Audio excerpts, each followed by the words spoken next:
Now, finally, I just want to add a few comments on the reports of drone activity here on the East Coast, particularly in and around New Jersey. We have no evidence at this time that the reported drone sightings pose a national security or a public safety threat, or have a foreign nexus. The Department of Homeland Security and the FBI are investigating these sightings, and they're working closely with state and local law enforcement to provide resources using numerous detection methods to better understand their origin. Using very sophisticated electronic detection technologies provided by federal authorities, we have not been able to, and neither have state or local law enforcement authorities, corroborate any of the reported visual sightings. To the contrary, upon review of available imagery, it appears that many of the reported sightings are actually manned aircraft that are being operated lawfully. The United States Coast Guard is providing support to the state of New Jersey and has confirmed that there is no evidence of any foreign-based involvement from coastal vessels. And importantly, there are no reported or confirmed drone sightings in any restricted airspace. Now, that said, we certainly take seriously the threat that can be posed by unmanned aircraft systems, which is why law enforcement and other agencies continue to support New Jersey and investigate the reports, even though they have uncovered no malicious activity or intent at this particular stage. While there is no known malicious activity occurring, the reported sightings there do, however, highlight a gap in authorities.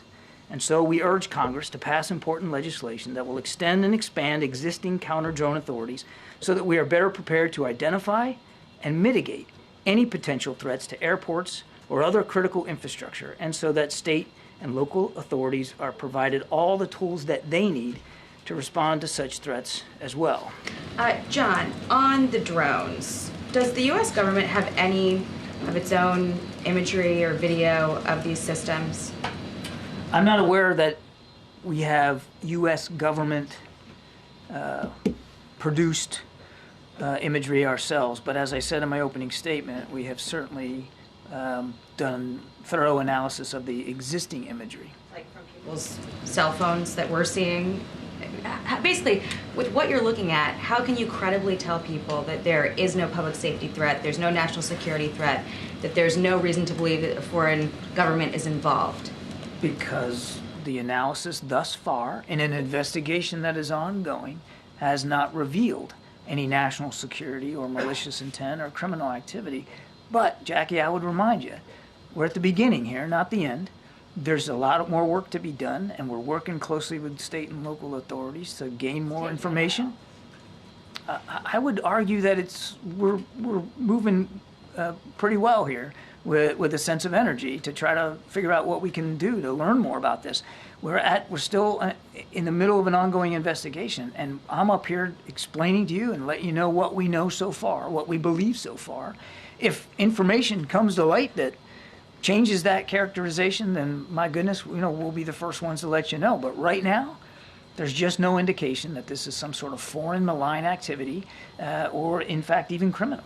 Well, what I don't understand is, this has been happening since late November.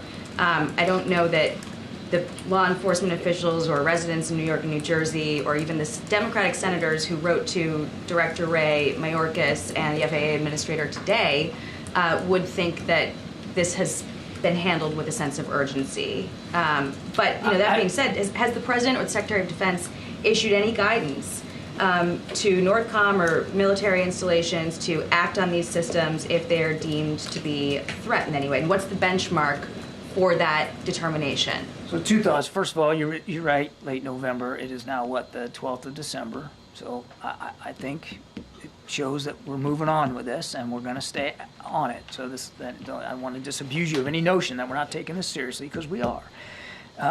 I can also tell you that if the President, as Commander-in-Chief, believed, based on the information that he'd been given, that there was a national security threat at play here, or even a public safety threat at play here, he would issue the appropriate directives to not only law enforcement, but perhaps even the military if that was needed.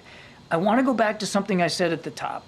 There has been no evidence of any of this activity in or near restricted spaces. That's not what the senators said in the letter. They said, in fact, that they've been observed maneuvering near critical infrastructure, sensitive locations including reservoirs and military installations, and cited a concern from law enforcement about public safety threats because a medevac helicopter was prevented from transporting a seriously injured patient for care because of the presence of these drones. I stand by my opening statement. Can you make that make more sense? Because I think people in New York and New Jersey see drones the size of an SUV over their house every night and think that that doesn't make any sense. Certainly I understand why people would be looking at this and being concerned about it. We're concerned about it too, which is why we have the Department of Homeland Security and the FBI, my goodness, looking at this. And we're taking it seriously. We understand that people are concerned. We understand that they got questions. We got questions too. And we're working hard to get the answers to that. What I can tell you as we sit here today, at 2:16 in the afternoon on the 12th, is we haven't seen any indication thus far that there's a public safety risk, and we haven't seen. The government know what they are. We are still investigating this. I can't tell you definitively. I cannot characterize for you definitively what these sightings are. I can just go back to what I said at the opening. We've looked at the imagery. We can't corroborate some of the reported sightings through our own expert analysis using sophisticated detection techniques, but that doesn't mean that, we're putting our pen down here this afternoon and calling it a day. We're going to keep at this. What are you doing, though? We are continuing to investigate it, as I said in my opening statement, to federal agencies, as well as the United States Coast Guard and state and local law enforcement officials, which we are staying in close touch with. Picking up on drones, has it reached a level, or is there a level determined by which the president or the administration, more directly, would prohibit any use of the airspace, since it is regulated, for drones for a period of time to try to figure out who they are and to remove this anxiety that people in the Northeast are feeling? I don't know that we're at a stage right now where we're considering that sort of a policy option. But I can tell you that we're going to keep an open mind here. And I think we're going to, whatever policy options we determine are appropriate will be informed by the investigation. And thus far, in this early stage of the investigation, there's just no national security threat that we see and no public safety risk. So again, you want to be careful that you don't you don't jump to conclusions and you don't jump to policy options that may not be appropriate at this particular stage. But we'll obviously see where it goes, and we'll be informed by investigators.